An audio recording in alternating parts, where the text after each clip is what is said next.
দাঁড়িয়ে থাকা রিকশার ওপর গাছ ভেঙে মৃত্যু হয়েছে রিকশা চালকের। গলফগ্রিন এলাকায় রিকশায় বসেছিলেন ওই চালক। এমআর বাঙ্গুর হাসপাতালে নিয়ে গেলে মৃত বলে ঘোষণা করা হয় তাকে। মৃত রিকশা চালক ক্যানিং এর বাসিন্দা। গলফগ্রিন এলাকায় রিকশায় বসেছিলেন ওই চালক। এমআর বাঙ্গুর হাসপাতালে নিয়ে গেলে তাকে মৃত বলে ঘোষণা করা হয়। রিকশার উপর গাছ ভেঙে মৃত্যু হয়। দুর্গাদাস বন্দ্যোপাধ্যায় রয়েছেন ফোন লাইনে। দুর্গাদাস, কিভাবে ঘটলো এই ঘটনা?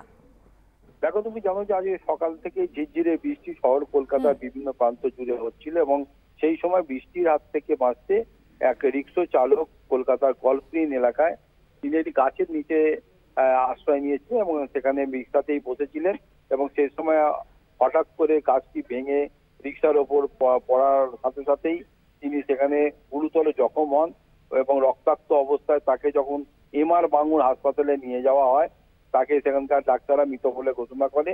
তার বয়স আনুমানিক 42 বছর। মৃতের নাম যেটা জানা গেছে অলোক কয়াল। তিনি দক্ষিণ 24 পরগনার বাসিন্দা, ক্যানিং এর বাসিন্দা এবং তিনি দীর্ঘদিন ধরে এই অঞ্চলেই রিকশা চালকের কাজ করে আসছেন।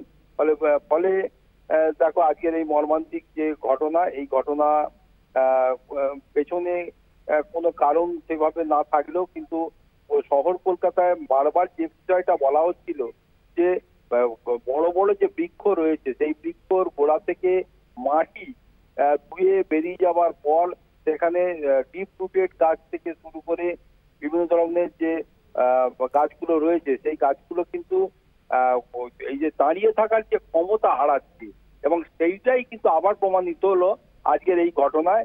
যেহেতু মাটি উবড়ে এটা পড়ে গেছে, তাই এটা যে ওই একই ঘটনার সাক্ষ্য বহন করছে, এটা কিন্তু পরিষ্কার হয়ে গেল।